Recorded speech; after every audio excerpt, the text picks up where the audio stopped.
Listo. Entonces vamos a hacer esto. La clasificación de tributos, señores, ¿sí? De acuerdo a lo que determina el artículo 1 del Código Tributario, los tributos pueden clasificarse en impuestos, en tasas y en contribuciones especiales o de mejoras. ¿Qué son los impuestos? Los impuestos obviamente son tributos exigidos por el Estado en virtud de su potestad de imperio, sin que exista una contraprestación y que el contribuyente se ve obligado a pagar por encontrarse en el caso previsto por la ley.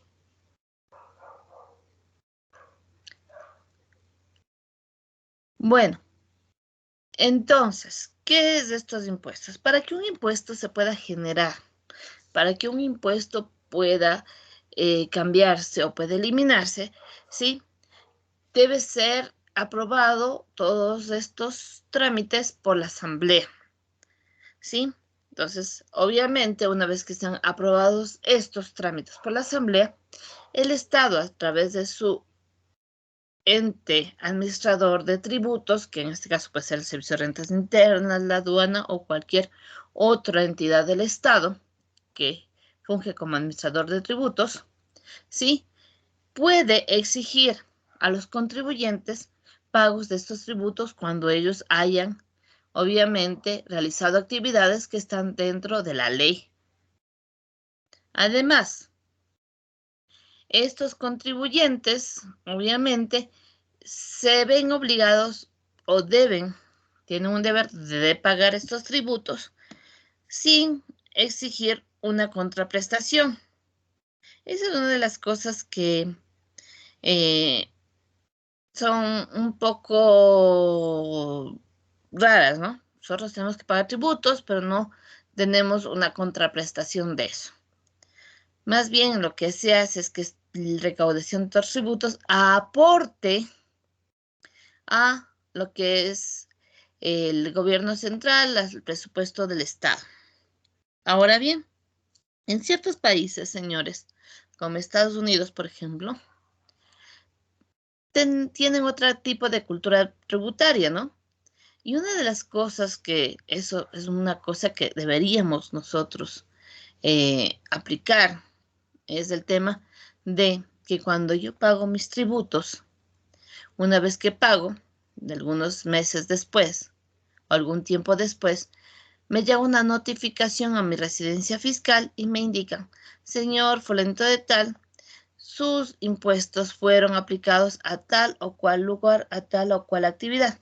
Entonces me indican, por lo menos, si bien no tengo esa contraprestación, me indican en qué fueron aplicados los impuestos que pagué. Entonces yo ya sé que fueron aplicados en esta carretera, en este colegio, en estas cosas.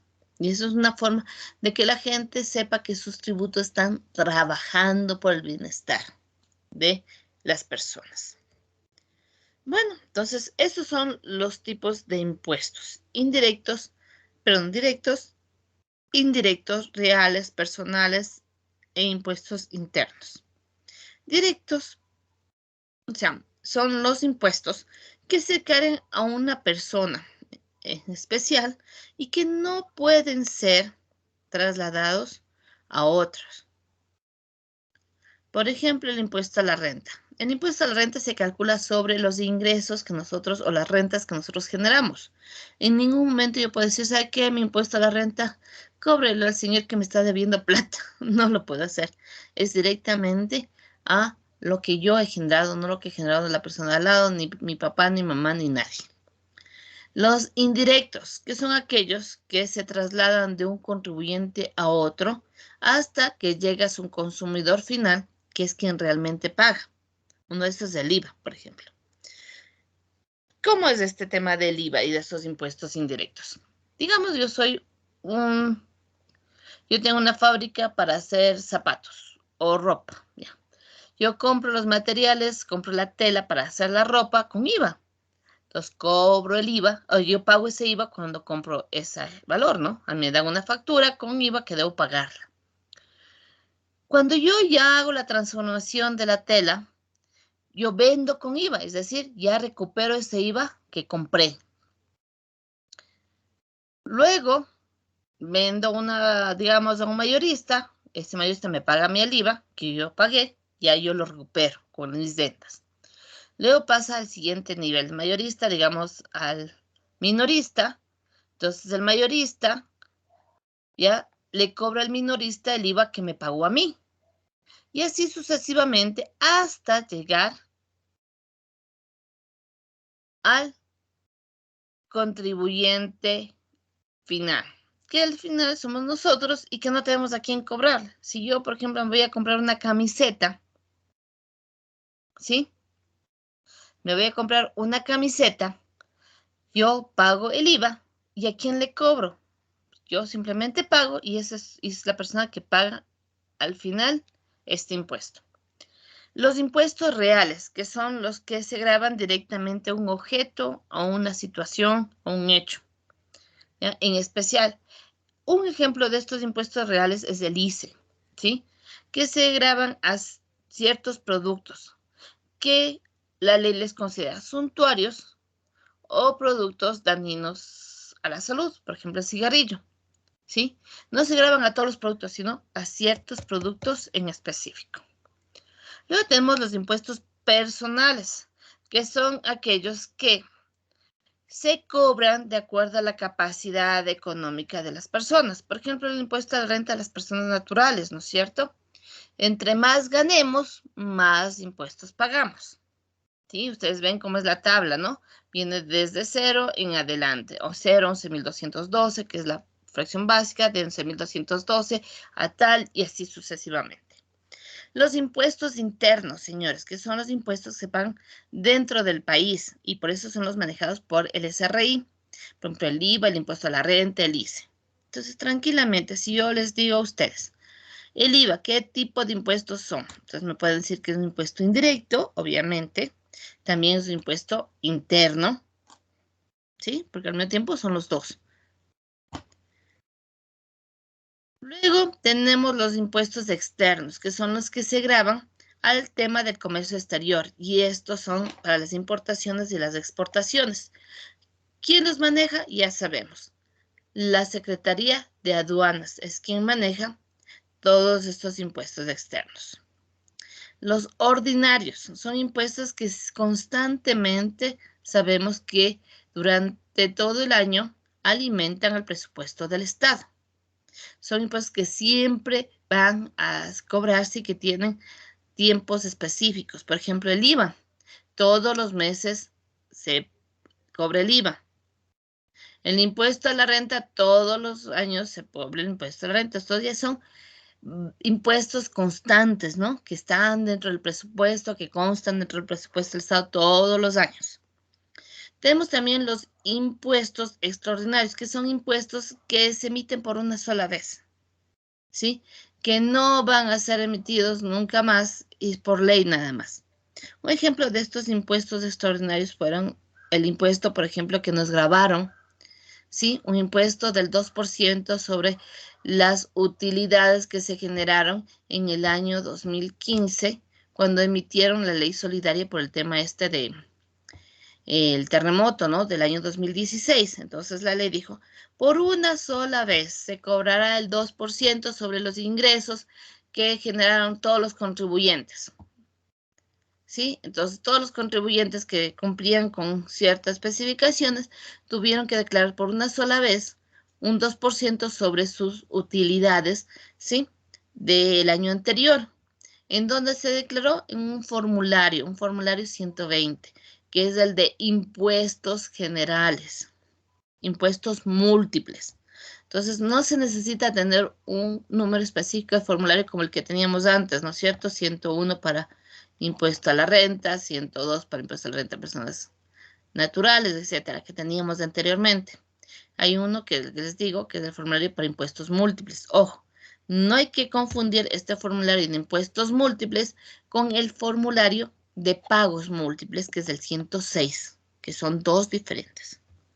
¿Ya?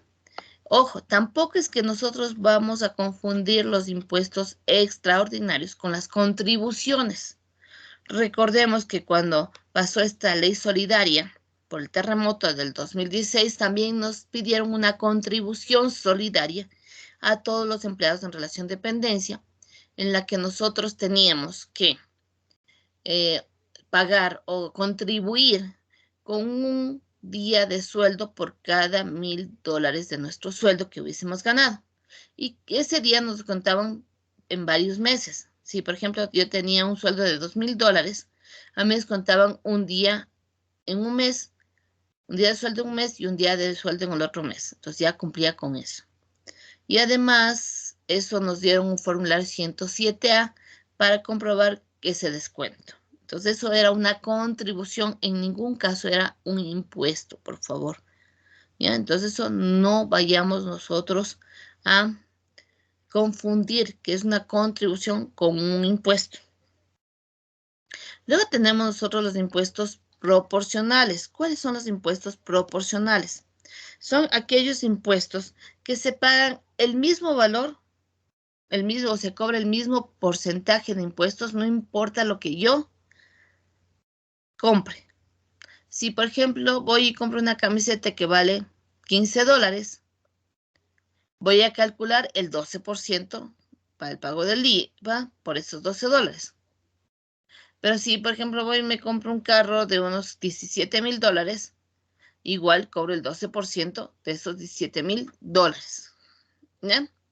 Entonces hay que tomarlo muy en cuenta. No importa el precio del bien o del servicio que compremos, el pago del IVA siempre va a calcularse el 12% sobre el valor del bien. No va a cambiar. Y luego tenemos al final los impuestos progresivos, que son aquellos, ¿sí?, que dependiendo de la base van cambiando el valor de los impuestos. El ejemplo nuevamente que tenemos de un impuesto progresivo puede ser el impuesto a la renta de las personas naturales.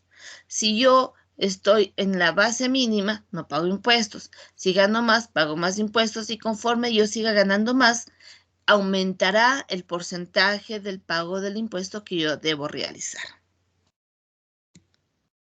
¿Preguntas al respecto, señores, sobre esta clasificación de los impuestos? ¿Alguna pregunta, señores? No, profe, está claro.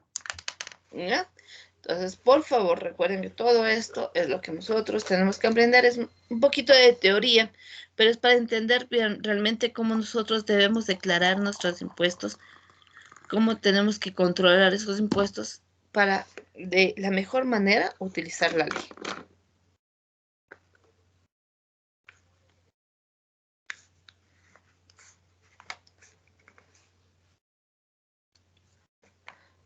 ¿Listo? Vamos.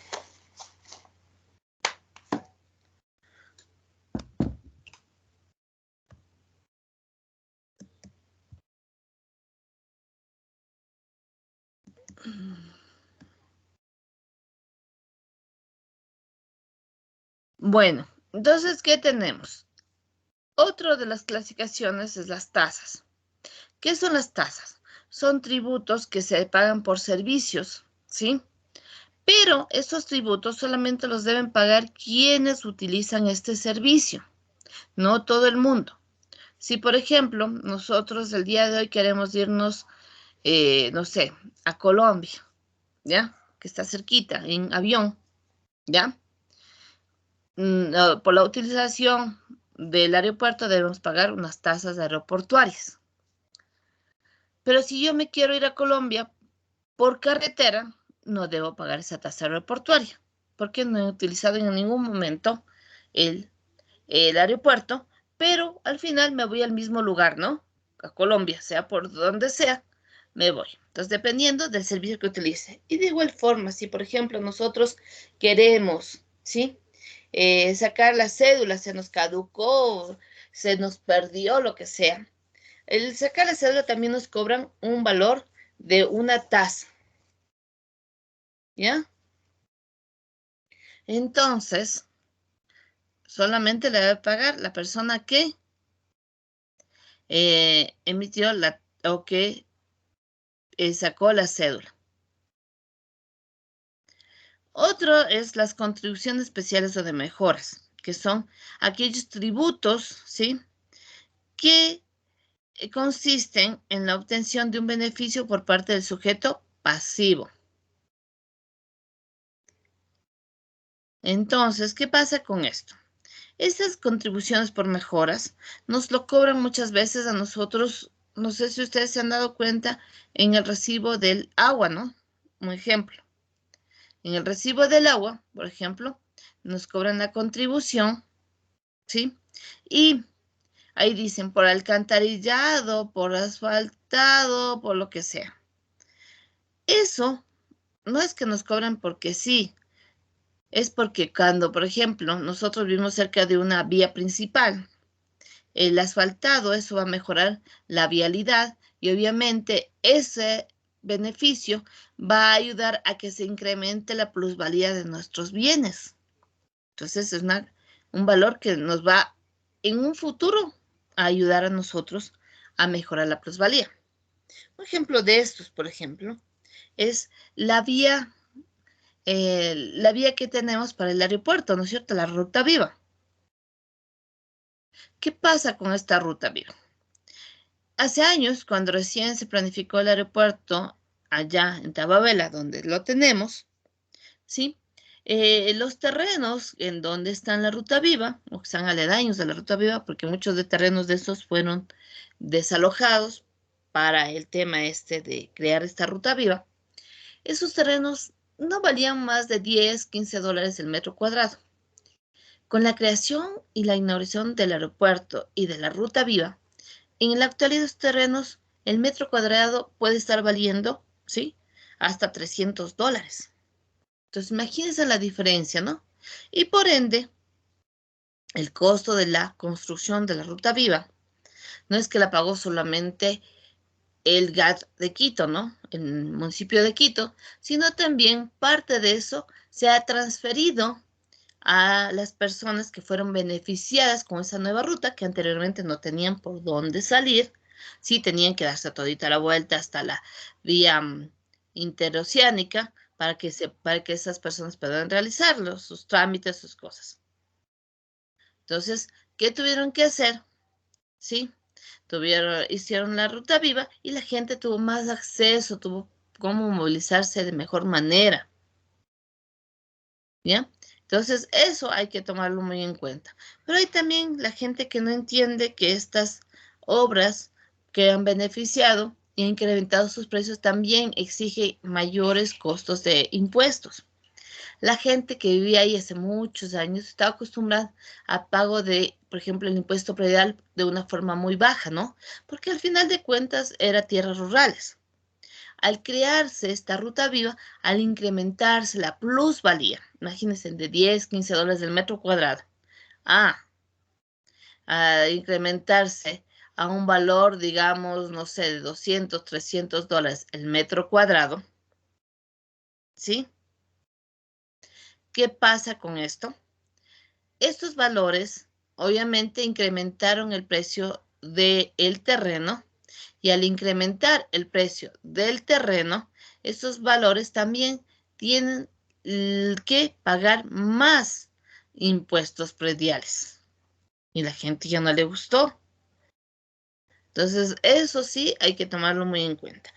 Además, estas contribuciones por mejoras nos ayudan muchísimo porque al instante que obviamente quieren estas personas vender ese bien, ese instante, el valor del bien va a haber sido incrementado y van a tener mayor utilidad en la venta de ese bien. ¿Alguna pregunta, señores, hasta este momento?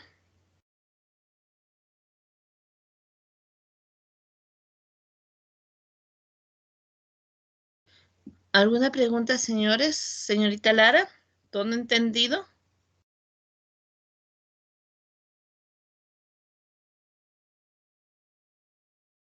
Señorita Lara. No vive con nosotros la señorita Lara. Profe, le comento, la compañera sí está en línea, pero creo que tiene el micrófono dañado. Entonces, que por favor, si es que está en línea y tiene el micrófono dañado, tiene el chat para poder contestar. No, profe, ya estoy aquí, sí, sí, quiero entender. A ver, señores, el tema de que ustedes reciban clase online no solamente quiere decir que me prendan el computador y se queden ahí para que yo les vea que están ahí. El tema es también que ustedes oigan lo que se les dice. Sí, yo sé que todos tenemos que irnos a hacer otras cosas y a veces, ay, tengo que estar en internet, pero es también un poquito de disciplina por parte de cada uno de nosotros. Porque yo puedo tranquilamente coger, hacer una grabación y subirlo a YouTube para que todos ustedes oigan la clase cuando ustedes necesiten, pero yo ¿qué debo hacer? Cumplir con mis deberes, cumplir con mis horarios. Y yo también les pido a ustedes que hagan exactamente lo mismo. Y que después no estén chateando los comentarios. Ve, ya te estás llamando la profesora. Contesta rápido, por favor. Continuemos. Aquí tenemos, además, después de esto, la obligación tributaria. Entonces vamos a empezar allá a ir poco a poco, conociendo un poquito más de todo lo que son estas leyes tributarias. En el artículo 15, señores, del Código Tributario, nos dice que la obligación tributaria es el vínculo jurídico personal que existe entre el Estado o cualquier entidad que es acreedor a tributo y los contribuyentes responsables, en virtud de que estos deben satisfacer una prestación en dinero, servicios, especies, de acuerdo a lo que la ley ha determinado como hecho generador de ese impuesto. ¿Qué quiere decir esto? La obligación tributaria es el deber que nosotros como contribuyentes, ¿sí?, debemos realizar como pago al Estado, ¿sí?, por alguna transacción o algún servicio o algún bien que la ley ha determinado que ese bien es objeto de impuesto. Ahí es cuando se empieza la obligación tributaria. Y vamos a ver cómo nace una obligación tributaria más adelante. Luego tenemos los elementos de la obligación tributaria. En el artículo 16 nos habla del hecho generador, ¿no? Que es aquella actividad que, de acuerdo a lo que determina la ley, ¿sí?, dice que cómo nace esta obligación tributaria. Pero eso debe estar escrito dentro de lo que determina la ley. Y debe estar eso, obviamente, encaminado a que esta obligación tributaria, ¿sí?, contribuya con el presupuesto del Estado. Porque todo lo que está dentro del presupuesto del Estado está configurado para que cada uno de estos tributos alimenten el presupuesto del Estado. No es que yo creo un tributo para ver si es que yo cojo y sustento alguna cosa. No, todos los tributos están visualizados, están encaminadas a ser parte del presupuesto del Estado. Además, por ejemplo, tenemos otro de los elementos, el sujeto activo, que siempre va a ser cualquier entidad del Estado. En este caso, si nosotros podemos poner un ejemplo, el Servicio de Rentas Internas. O también puede ser la Secretaría de Aduanas o el municipio de Quito, ¿no? Esos van a ser los sujetos activos. Son quienes son los acreedores de los tributos. Y en el caso de los sujetos pasivos, podemos ser nosotros, las personas naturales o jurídicas, que somos las que estamos obligadas a pagar esos tributos. También se nos conoce como contribuyentes, ¿sí? Pero en el caso, por ejemplo, de las personas naturales, si nosotros tenemos que realizar alguna petición o tenemos que presentarnos ante una notificación por la administración tributaria, nosotros mismos podemos representarnos. Pero en el caso de los contribuyentes, que son personas jurídicas, ellos no pueden presentarse todo el mundo. Imagínense en Supermaxi, que creo que tiene como más de 1000 accionistas. Y le dicen, ¿sabe qué? El dueño de Supermaxi tiene que venir a presentarse a la administración tributaria. Imagínense todo el mundo desfilando para que les digan alguna notificación. Entonces, en el caso de las personas jurídicas, ¿qué pasa? A estas personas jurídicas se les admite que quien los represente ante la autoridad sean las personas denominadas responsables o representantes legales. Para eso existen los representantes legales. Para que estas personas, ¿sí?, que son personas naturales, los representantes legales, den la cara, si podemos decir así, por esa persona jurídica, y obviamente esa persona va a ser el socio solidario de lo que el contribuyente haya realizado.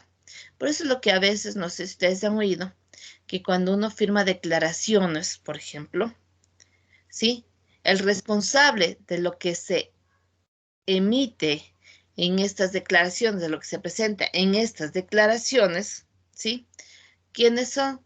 El gerente y el contador, porque ellos son los responsables de la información, responsables ante la autoridad tributaria de la información que han presentado de esta empresa, que es una persona jurídica. Hay también otros responsables, señores. Está en el artículo 29, que determina como responsables a los agentes de retenciones, que pueden ser personas naturales o jurídicas, que de acuerdo a su actividad han sido designados como contribuyentes especiales, como agentes de retención. Pero aquí hay otra cosa, señores. Los agentes de retención, recordemos que antes, por ejemplo, si yo soy una persona natural obligada a llevar contabilidad, ya inmediatamente soy agente de retención. Si yo era una empresa, desde que nacía era agente de retención.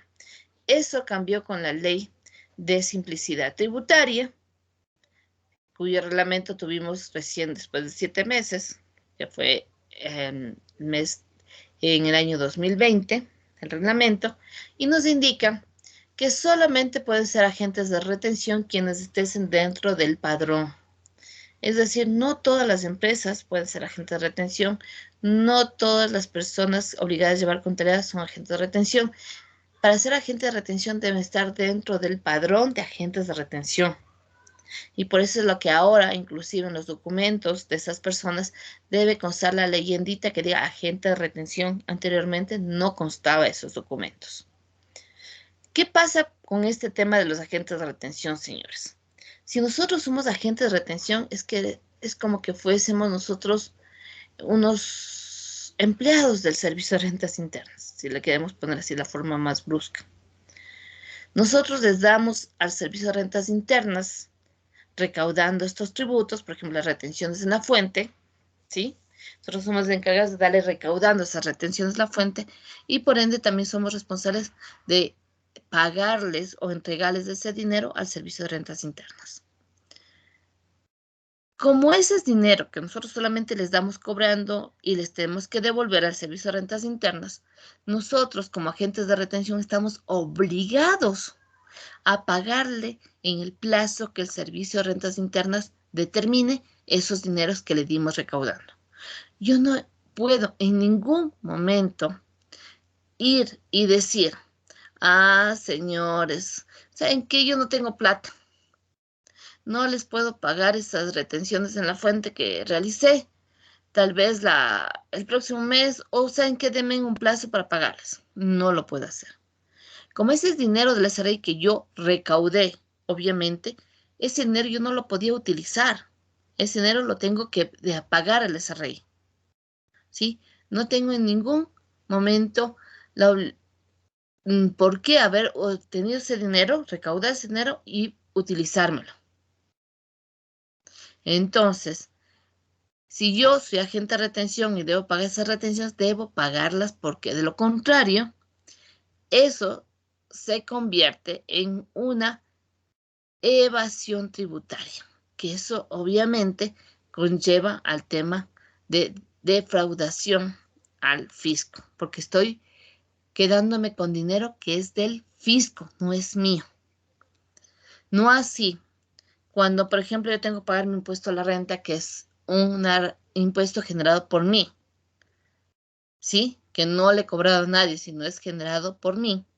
Ahí sí yo tengo derecho a que el SRI me pueda ayudar con facilidades de pago.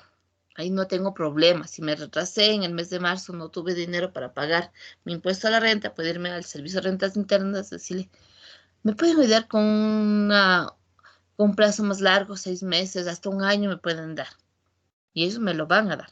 Pero en el caso de retenciones que yo debía haber tenido ese dinero que no era mío, no tengo plazo alguno para poder pagarlos. Yo tenía que ese dinero ni siquiera utilizarlo, si es que tengo problemas de efectivo.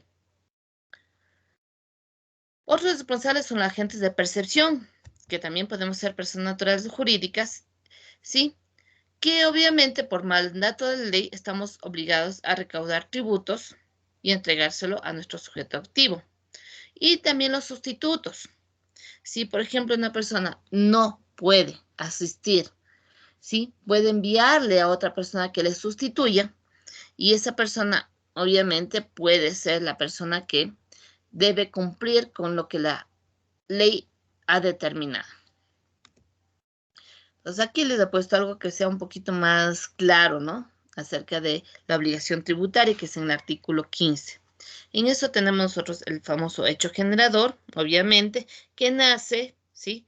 A partir de una necesidad del presupuesto del Estado para crear un tributo y cubrir un déficit que tenemos, ¿sí? En esta ley se configura el tributo, se determina cuándo se debe pagar el tributo, quién lo debe pagar ese tributo, bajo qué perspectiva se debe hacer ese tributo, y obviamente todos los tributos deben contener sus sujetos activos y sus pasivos, que deben ser quienes son los responsables de pagar estos tributos.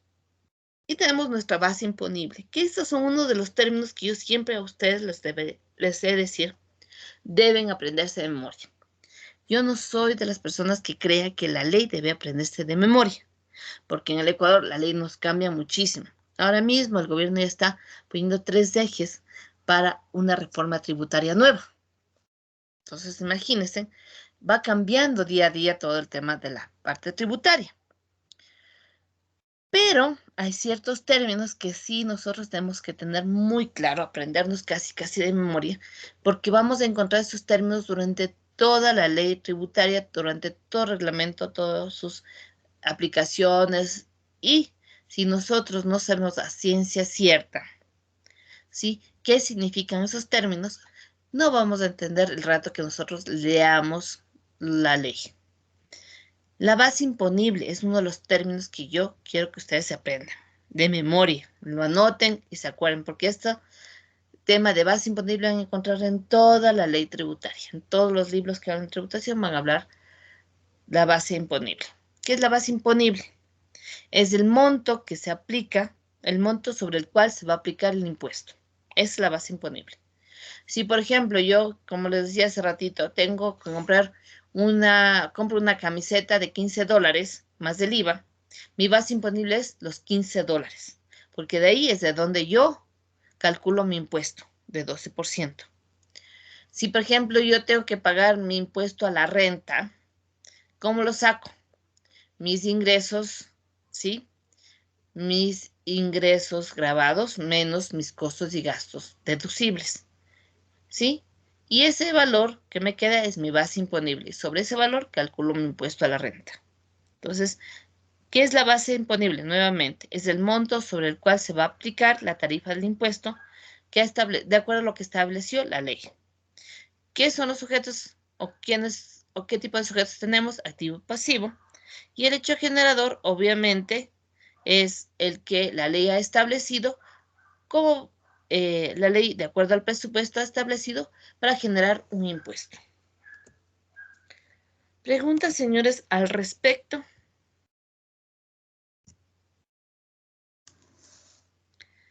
Señor Eric Aguirre. Todo claro, profe. Ya, muy bien.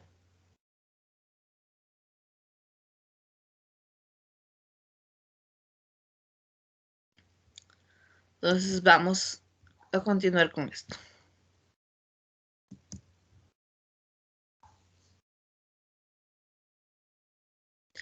¿Cómo nace una obligación tributaria?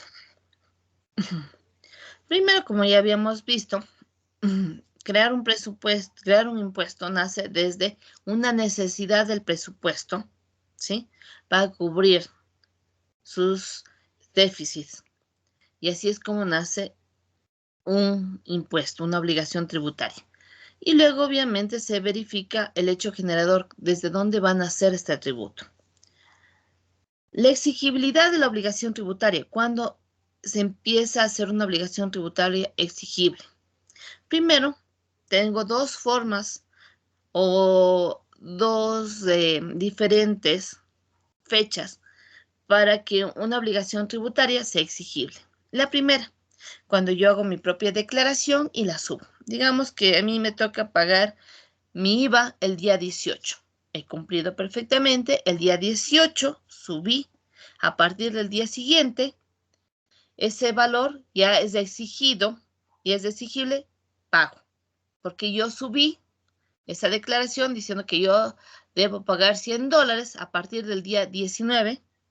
Y el SRI me puede decir, señores, usted me dice que me va a pagar me va a pagar $100, págueme. Desde ese día ya es exigible la obligación tributaria. Luego, la otra forma de exigibilidad de esta obligación tributaria es cuando la administración tributaria nos dé una notificación, ¿sí?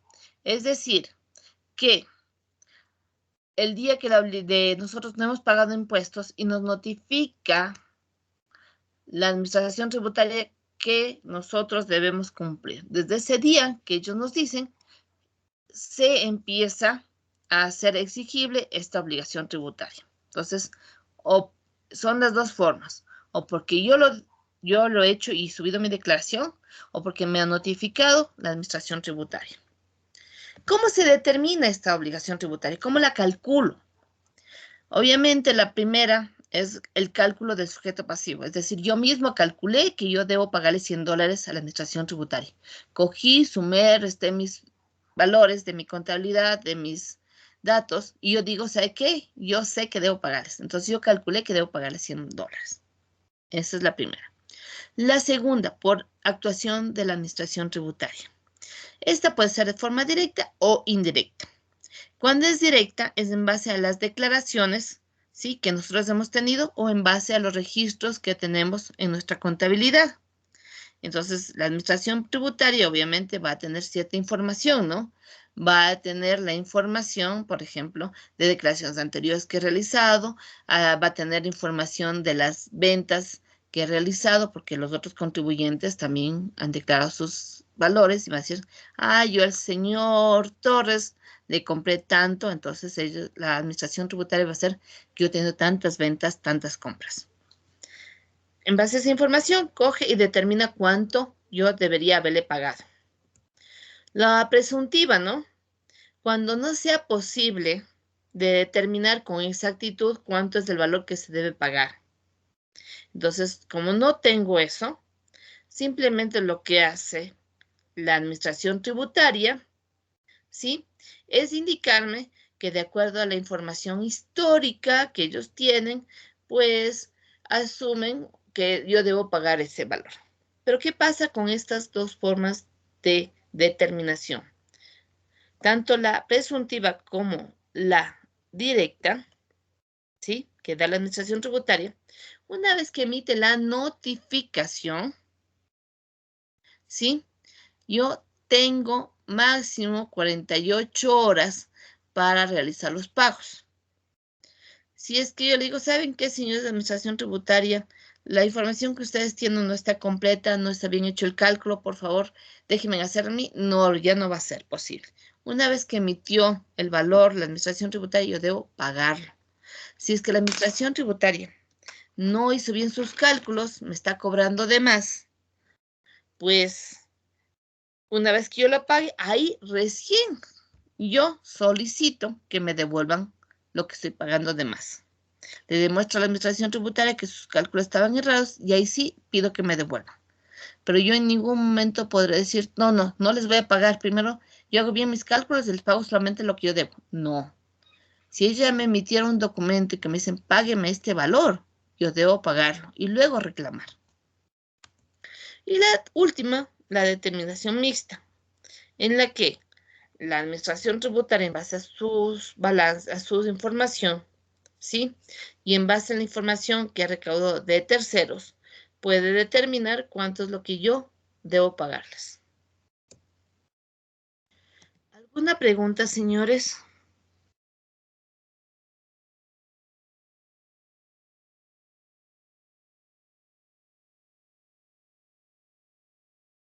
No, profe, está claro. Gracias, señorita Tapia.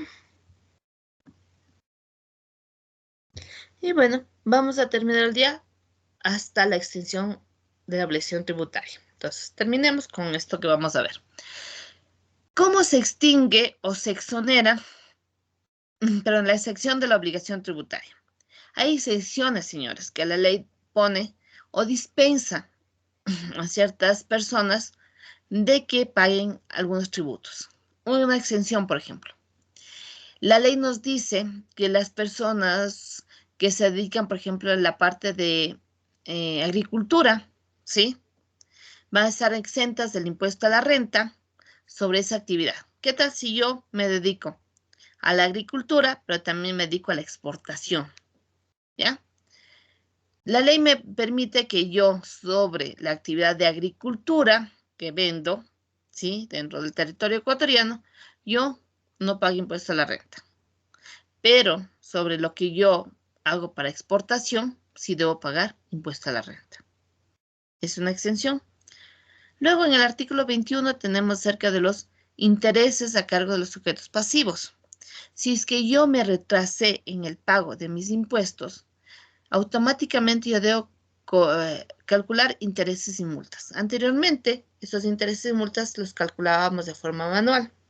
Ahora, como todo está tecnificado en el servicio de rentas internas, yo ingreso y ellos automáticamente me ponen cuánto debo pagar intereses y multas. Eso vamos a aprender a calcular nosotros. ¿Por qué? Porque a veces puede ser que, como cualquier sistema, puede equivocarse. Entonces yo lo voy a calcular, vamos a aprender a calcularlo de forma manual y vamos a después a constatar si es que está bien o mal dentro del formulario de servicios de rentas internas. Además, señores, recuerden que el pago de intereses y multas se calcula desde el siguiente día al que yo tenía plazo para pagar y se calcula ahí no importa si me retrasé un día o un mes completo, se paga el mes completo. ¿A qué me refiero con eso? Si yo el día de hoy, 18 de junio, tenía que haber pagado mi IVA y no lo pagué, lo voy a pagar mañana 19, ¿sí? Mañana voy a pagar mañana 19. Ya debo calcular los intereses y multas como que fuera un mes completo. No importa que lo pague el día 30 de junio o lo pague el 19 de junio, ¿sí? Yo voy a pagarlo el mes completo. ¿Cómo se determina esta tasa? ¿Cómo determina la administración tributaria estos intereses? En base a lo que determina el Banco Central del Ecuador.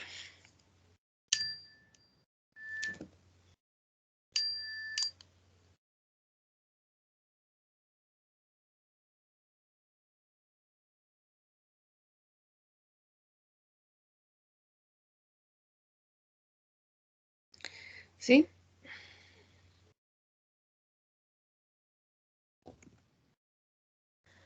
Ahora bien, también tenemos nosotros una prescripción de acción de cobro sobre estas obligaciones tributarias, que obviamente la ley determina de que prescriben en los 5 años. ¿Qué quiere decir con eso?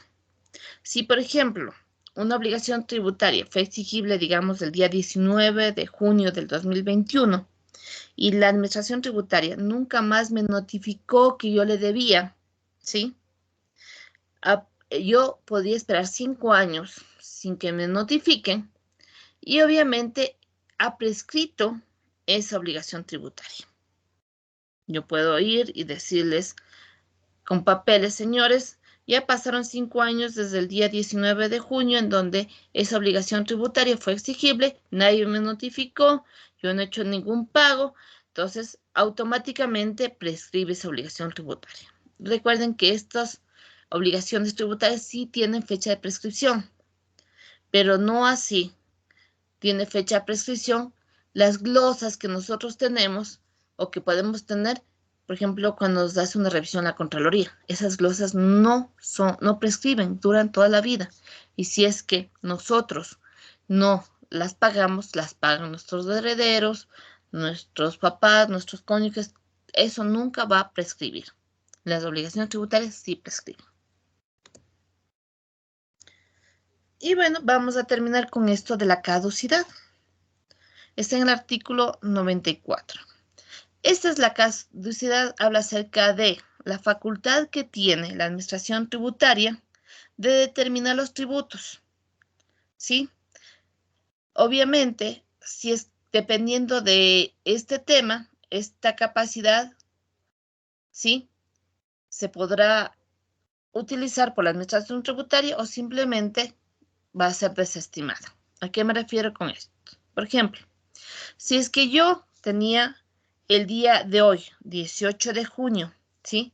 Que hacer mi declaración, ¿ya?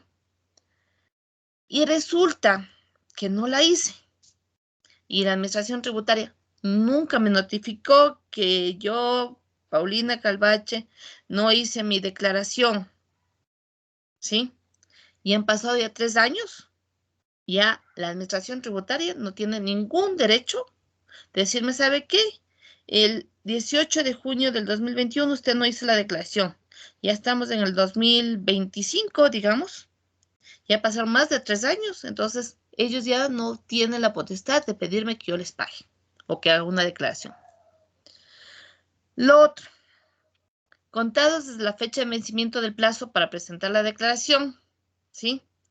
De acuerdo a los tributos, y no se hubiera declarado todo o en parte. Es decir, yo tenía que haber emitido mi declaración, hice la declaración bien completa o no la hice completa, ¿sí? La administración tributaria tiene solamente 6 años para exigirme que yo haga bien esa declaración o le declare todo o declare lo que me falta por declarar. Y lo otro, cuando vienen, por ejemplo, a hacerme una revisión tributaria, me mandan una notificación de que yo debo pagarles alguna cosa. Y ha pasado un año, nunca más me notificaron, nunca más me recordaron. Ese trámite se quedó hasta ahí. Pasado un año, ya ellos no tienen la capacidad de decirme que yo aún sigo adeudándoles y que les debo pagar. Listo, señores. Eso es lo que nosotros podemos ver el día de hoy. Nos vamos a quedar en el tema del domicilio tributario.